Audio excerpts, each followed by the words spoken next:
There is a particular kind of exhaustion that no one warns you about. It is not the tiredness that comes from working too hard or sleeping too little. It is the exhaustion of a mind that cannot stop, a consciousness that processes everything twice, sometimes 3 times, sometimes endlessly, returning to the same moment, the same conversation, the same question, long after everyone else has moved on. You know the kind of thinking I mean. It is not productive thinking. It is not the satisfying kind where you solve a problem and feel the clean click of resolution.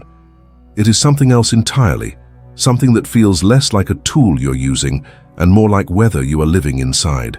You lie awake not because you are worried about tomorrow in any practical sense, but because your mind has latched onto something, an idea, a memory, an implication you noticed that nobody else seemed to catch, and it will not release you until it has turned the thing over completely, examined it from every conceivable angle, and even then, release is not guaranteed. You have probably been told, at various points in your life, that you think too much. Maybe it was said gently, by someone who cared about you but could not quite follow where your mind went. Maybe it was said with frustration, by someone who wanted a simple answer and instead received a meditation on the nature of the question. Maybe you have said it to yourself in those moments when you wished, genuinely wished, that you could just be present, just enjoy the moment, just stop analyzing everything long enough to feel it. The people around you seem to manage this. They move through experience with an ease that you find both admirable and slightly alien. They do not appear to be haunted by the same questions. They do not lie awake reconstructing the precise meaning of a look someone gave them 3 days ago. They are, in the most fundamental sense, comfortable in a way that you are not, and you have spent a significant portion of your life wondering what is wrong with you. Here is what I want to tell you today, and I want you to really hear this. Nothing is wrong with you. But more than that, the experience you are having, this relentless, sometimes painful, often isolating intensity of thought, is not a malfunction. It is not anxiety in the clinical sense, though it may sometimes wear that mask. It is not a failure of mindfulness or presence, or any other quality the contemporary world will try to sell you as a cure. What you are experiencing is something far older and far more significant than any of those diagnoses. It is the particular condition of a mind that was not built for ordinary passage through life, and understanding this distinction, really understanding it at a cellular level, might be the most liberating thing you encounter today. I want to think through this with you using the philosophical framework of Hannah Arendt, one of the 20th century's most rigorous and underappreciated minds, not because her work is a self-help system, it emphatically is not, but because she identified something about the nature of thinking itself that most of us have never been taught. She made a distinction that sounds simple, but carries enormous weight, the distinction between thinking and knowing. Most of what we call intelligence, most of what we reward in schools and workplaces and social settings, is actually knowing. It is the accumulation and application of information. It is efficient, measurable, and productive. Thinking, in Arendt's sense, is something else entirely. Thinking is the activity of the mind that steps back from the stream of experience and examines it, not to arrive at conclusions that can be used, but to understand the nature of what is happening. Thinking is restless by definition. It cannot stay still, because the moment it settles on an answer, a genuine thinker discovers that the answer has raised 3 more questions. And this, she argued, is not a problem. This is the very nature of what it means to be a conscious being, engaged with reality, rather than simply passing through it. If what I am describing resonates with something you have been carrying, if you recognize this experience of the mind that cannot switch off, I want you to consider subscribing to this channel. I explore these territories every week, and I would genuinely love to have you here for the ongoing conversation. What Arendt noticed, and what I think speaks directly to your experience, is that genuine thinking is profoundly countercultural, not in a rebellious or contrarian way, but in the deepest possible sense. Thinking withdraws from the immediate. It requires stepping outside the current moment in order to examine it. It creates, necessarily and unavoidably, a gap between the thinker and the unreflective flow of experience that most people inhabit most of the time. She described this as the 2-in-1. The internal dialogue that every genuine thinker conducts with themselves, the ongoing conversation between the part of you that experiences and the part of you that observes and questions the experience. Most people have this internal voice, but for most people it is a background murmur. For you, if you are the kind of person I am describing, it is the primary channel. It is not background. It is foreground, and everything else, including what is supposed to be direct experience, gets filtered through it. This creates a very specific kind of loneliness that I want to name directly, because I think many of you have never heard it named and might not realize that the loneliness itself is not a sign of something broken, but a natural consequence of a particular kind of consciousness. When you are the person in the room who notices the subtext beneath the conversation, who catches the implication that nobody else tracked, who recognizes the pattern in events that are still unfolding, you are simultaneously more connected to reality in one sense and more isolated in another. You see more, and the more you see, the harder it becomes to simply inhabit the shared surface of experience where most social life takes place. You are not above other people. That is not what I am saying, and it is important that you do not hear it that way. You are not superior. You are differently located.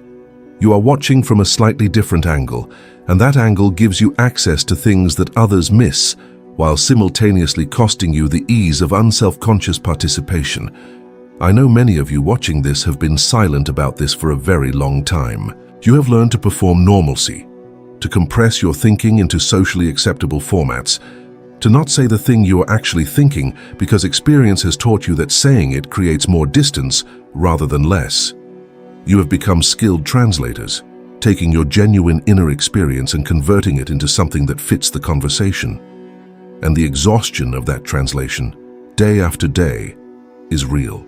It is not imaginary, it is not self-indulgence, and it is not something you should be pushing through with more positivity.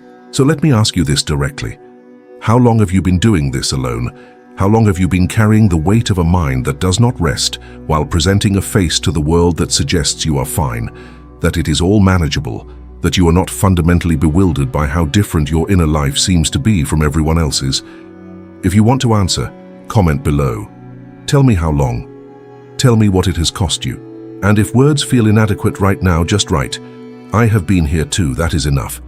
Because someone else watching this is waiting for permission to say the same thing, and your honesty might be exactly what gives them that permission. This is how we break the silence that keeps each of us isolated in an experience that is actually far more common than any of us realize. The philosopher Arendt wrote about what she called the vita contemplativa, the contemplative life, and she placed it in deliberate tension with the vita activa, the life of action and engagement. Western culture has, for the past several centuries, decisively privileged the vita activa. We celebrate doing, producing, achieving, contributing. The contemplative impulse, the need to step back and think, without any immediate productive purpose, is routinely pathologized, or at least regarded with mild suspicion. What are you actually doing when you are just thinking? What is it for? Where is the output? These are the questions a culture of productivity asks of interiority, and they are precisely the wrong questions. They assume that thinking is a means to an end rather than a mode of being that has intrinsic value. They assume that the examined mind should produce something measurable. But genuine thinking, in Arendt's sense, is not productive in that way. Its value is not located in what it generates, but in what it makes possible. A relationship with reality that is characterized by genuine attention rather than automatic reaction. Consider what actually happens when you think deeply about something. You do not simply arrive at a conclusion. You arrive at a richer relationship with the complexity of the thing itself. A person who thinks carefully about honesty, for instance, does not end up with a simple rule about always telling the truth. They end up with a nuanced understanding of the relationship between truth, kindness, context, and consequence that makes them a more genuinely honest person, not because they are following a rule, but because they actually understand what honesty is trying to achieve and where it sits in relation to other human goods. This is what deep thinking produces, not answers, but understanding. And understanding is a fundamentally different thing from having answers. Answers are static. Understanding is alive, responsive, capable of meeting situations that no predetermined answer could have anticipated. This is what the overthinker, and I use that word now with full intentional irony, is actually doing. They are not stuck in useless rumination. They are, at their best, developing a capacity for understanding that most people never cultivate because they are too busy accumulating answers. The problem is not the thinking. The problem is that the thinking happens in a cultural context that does not value or even recognize what the thinking is for. Imagine being someone with an extraordinary capacity for music in a world that did not have the concept of music, only noise and silence. Your sensitivity would not be celebrated. It would be treated as a failure to adapt, a dysfunction, an inability to screen out the sounds that everyone else successfully ignores. This is roughly the situation of the genuine thinker in a world that equates productivity with value and busyness with virtue. There is another dimension to this that I want to explore carefully because I think it touches something very specific about the experience of people who cannot stop thinking. Arendt wrote about what she called the banality of evil, and while the scale of what she was analyzing, the bureaucratic complicity and atrocity, is obviously not what we are discussing here, the underlying mechanism is profoundly relevant. Her insight was that many of the most destructive things human beings do are not the products of malice, but of thoughtlessness. Not stupidity, not ignorance exactly, but the failure to think, the refusal of the internal examination that would require someone to actually confront the implications of their actions. The thoughtless person is not morally deficient in any dramatic way.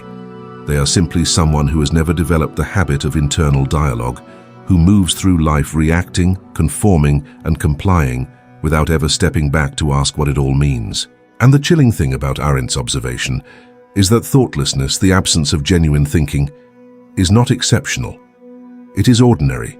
It is, in fact, the default mode of most human social life. If you are the kind of person who resonates with what I am describing, are not in default mode. You never have been. The relentless internal examination that exhausts you is also the thing that makes genuine thoughtlessness impossible for you. You cannot not think. You cannot see the crowd moving in one direction and simply join it without first asking why the crowd is moving, what it is moving toward, and whether you actually want to go there.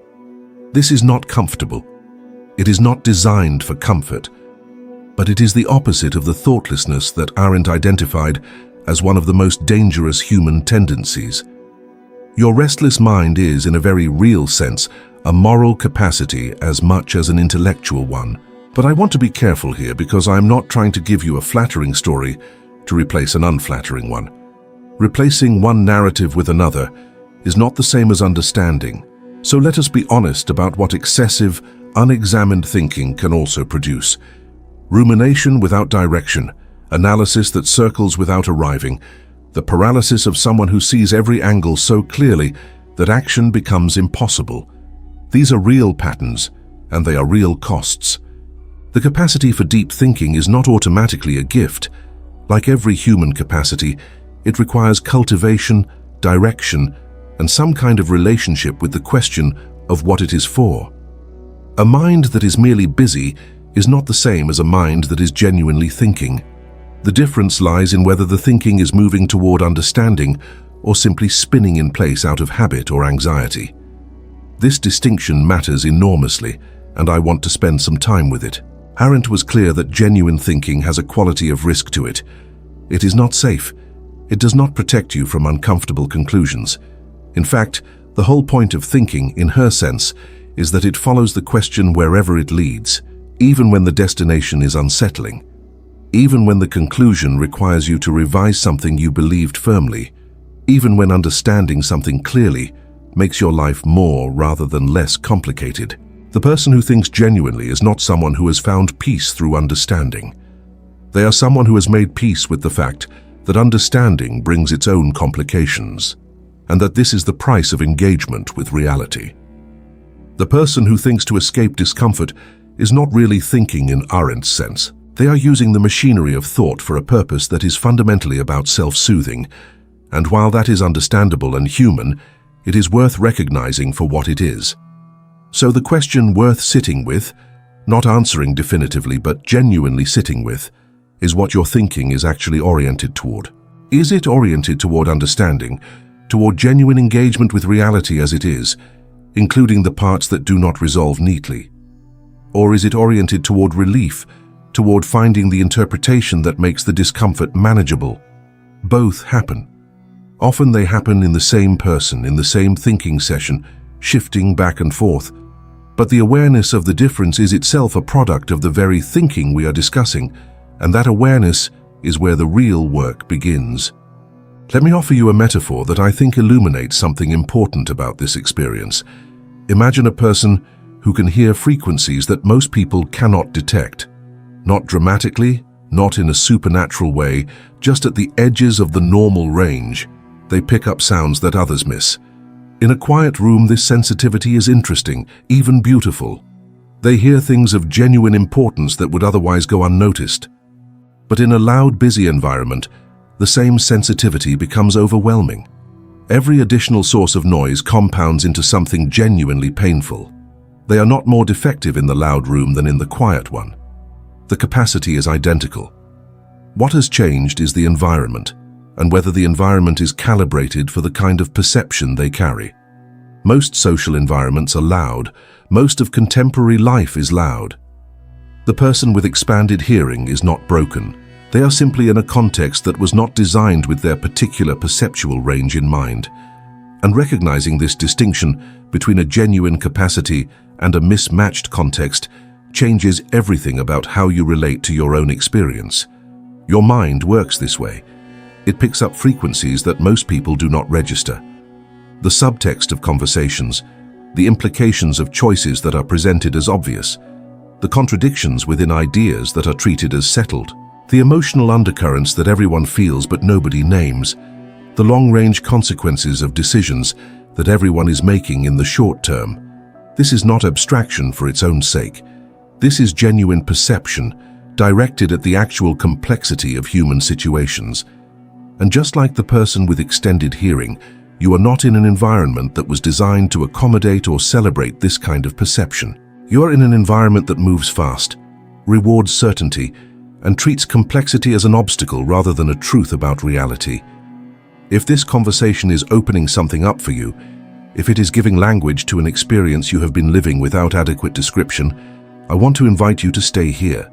This channel exists precisely for this kind of exploration.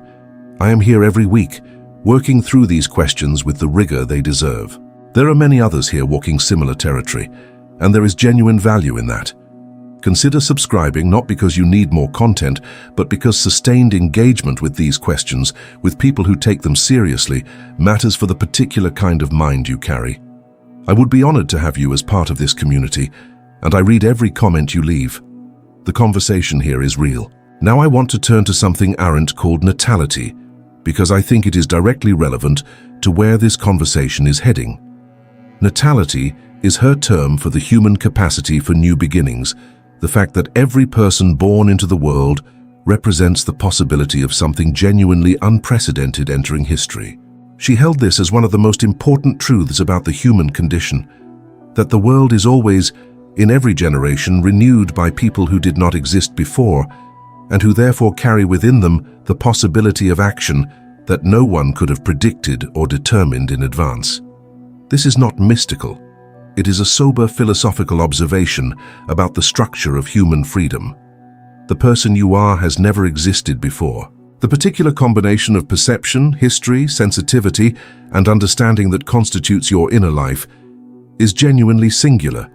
And what you do with that singularity, how you bring it into the shared world where other people also live, is the fundamental question of a conscious human life.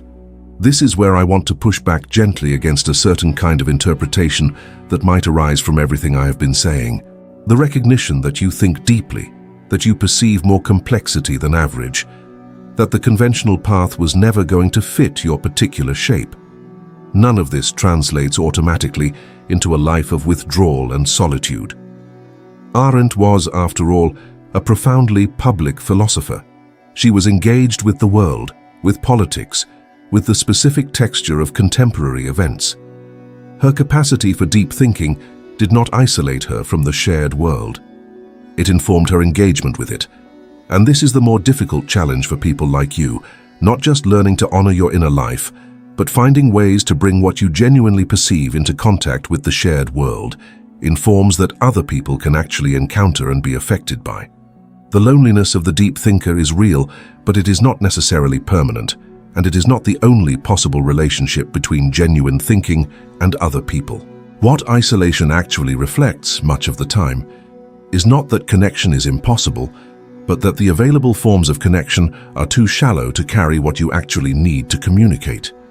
You need contexts where the real conversation can happen, where people are genuinely interested in the complexity of things rather than the management of appearances, where admitting that you do not know is not weakness, but the beginning of actual inquiry. These contexts are rarer than they should be, but they exist, and the people in them are often, unsurprisingly, people who have spent years feeling exactly the kind of exhausted isolation that you know.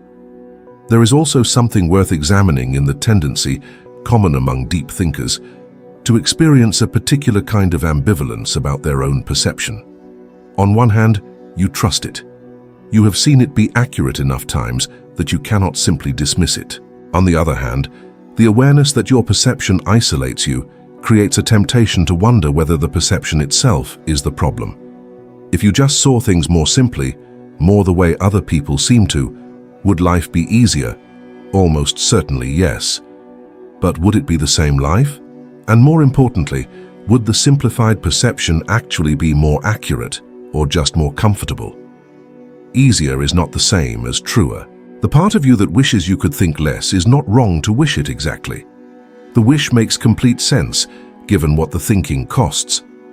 But it is worth noticing that beneath the wish for simplicity is an assumption that simplicity would be more real, and that assumption is worth questioning.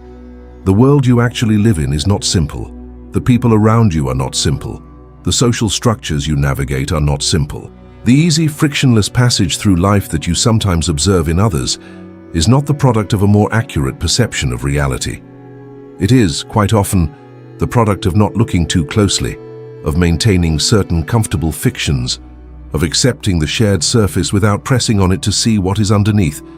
You press on it, you cannot help it. And what you find there, the complexity, the contradiction, the gap between what people say and what they mean, the distance between how things are presented and how they actually are. These are genuine features of the reality you share with everyone else. You did not invent them. You are simply the one who noticed them. This is why the framing of thinking too much gets it exactly backward. The person who presses on surfaces, who notices subtext, who traces implications, is not thinking more than reality warrants. They are thinking at a scale more commensurate with reality's actual complexity. The people who seem to think less are not necessarily seeing more clearly. They are often seeing less, and the ease of their passage through experience is partly a function of what they are not looking at. Neither mode is without its costs. Shallow engagement has its own price, paid in the long run in the form of decisions made without genuine understanding, relationships that operate on performed rather than authentic terms, a life that accumulates experiences without ever quite making sense of them. Deep engagement has the costs we have been discussing: exhaustion, isolation, the difficulty of simply enjoying what is in front of you without simultaneously observing yourself enjoying it. But these costs are different in character. One set is the cost of engagement, the other is the cost of avoidance, and only one of them is actually moving in the direction of what it means to be a human being who is fully present to their own life. I want to address something that I think is worth speaking directly about, because I suspect many of you have encountered it. There is a particular social pressure that operates on people who think deeply, and it comes not from hostility, but from something more nuanced, a kind of well-intentioned concern that your interiority is excessive, that the depth of your engagement with ideas and questions is somehow at odds with being socially functional, emotionally available, or simply pleasant to be around. You may have received feedback, explicitly or implicitly, that you are too intense, too serious, too much. And this feedback is painful in a specific way because it touches the very thing you cannot change, which is the orientation of your consciousness itself. Being told you are too much is being told that the core of how you are in the world is an imposition. Arendt wrote about the space of appearance, the shared public realm where human beings show themselves to one another and where action and speech create a kind of common world. What she understood is that this shared space is maintained by plurality, the irreducible diversity of human perspectives that prevents any single view from being total or final. The deep thinker's perspective is part of that plurality. It is not a distortion of the shared world. It is one of the actual constituent elements of what the shared world is. The person who sees complexity where others see simplicity is not failing to participate in the common world. They are contributing to it something that the common world actually needs, even if the common world does not always recognize that it needs it. This is one of the tensions that conscious people have to learn to live with. The experience of contributing something genuinely important to the shared world, while not necessarily being recognized for that contribution by the shared world in the terms it usually uses for recognition. This brings me to something I think is practically important for where you are in your life right now. The recognition you need, the kind that actually meets the depth of what you are experiencing, is almost certainly not going to come from general social approval. It is not going to come from being popular or widely liked or seen as easy to be around. It is going to come from being genuinely understood by people who are capable of understanding, which means people who are themselves engaged in the same kind of serious looking at the world that you are. This is a narrower audience, and finding them requires patience and a willingness to be misunderstood by many people on the way to being understood by a few. But the quality of the connection, when it happens, is entirely different from the connections that are built on managed surfaces. It is the kind of connection that Arendt herself had, not with the world in general, but with a relatively small number of people who were serious about similar questions and with whom genuine conversation was possible. If what I am sharing here has named something you have been living with, something you have been trying to explain to people, without quite finding the right language, I want to invite you into a real community. Not a superficial one, not a place where you perform understanding for each other, but a genuine space of shared inquiry. Subscribe to this channel, and more than that, leave a comment. Tell me what landed for you in this exploration. Tell me what you have been sitting with that you have not been able to articulate. I read everything, and this conversation extends into the comments in ways that genuinely matter to me. There are people here who will recognize what you say. You have been alone with this for long enough. Let us come back now to where we began, to the particular exhaustion of the mind that will not stop, the consciousness that processes everything twice, that notices what others miss, that lies awake not from anxiety about practical things, but from the sheer weight of seeing clearly. I want to offer you a reframe that I hope you will carry with you beyond this video. The exhaustion is real. The isolation is real. The wish for simplicity is understandable. But what if the restlessness of your mind is not a defect to be corrected, but a signal about the kind of life you are meant to be living, and perhaps have not yet quite found? What if the discomfort you feel in ordinary social contexts is not evidence that something is wrong with you, but evidence that ordinary social contexts are too small for the kind of consciousness you carry? Not wrong for everyone, not inferior in some absolute sense. Just too small for you, the way a room that is comfortable for most people can be genuinely suffocating for someone who needs more air. The person who was not born for ordinary life does not need to become extraordinary in any dramatic or visible sense. They need something more specific and more difficult. They need to find the life that actually fits the shape of their consciousness. This is not a guarantee of happiness. It may not even make things easier in any conventional sense. But it is the difference between living in a space that accommodates what you genuinely are and living in a space that requires you to perpetually compress yourself into something smaller. Hannah Arendt spent her life thinking about the most difficult questions that the 20th century presented, doing so with a rigor and honesty that made her work genuinely illuminating rather than merely intelligent. She was not comfortable. She was not universally liked. She was, by most conventional measures, extremely difficult to be around because she would not pretend that things were simpler than they were. And she was, by any serious measure, someone who lived at the full extent of her capacity for consciousness. You have that capacity. The question is not whether to have it, you cannot choose that. It is already constitutive of who you are. The question is what you are going to do with it. Whether you are going to keep apologizing for it, keep compressing it into socially acceptable formats, keep wishing it were different, or whether you are going to begin the more difficult and more honest work of understanding what it is actually for and finding the contexts where it can be fully and genuinely expressed. That work does not end. It is not something you finish. It is, in fact, the very thing that your particular kind of mind was made for. The ongoing, restless, never quite complete movement toward genuine understanding. And if you have been wondering whether that kind of life is sustainable, whether the weight of seeing clearly is something you can actually carry over the long term, the answer is that it is not something you carry alone. There are others here. There have always been others. The loneliness was real, but it was also partly the loneliness of not yet having found your actual company. Stay curious, keep thinking, and know that the mind that will not rest was never meant to.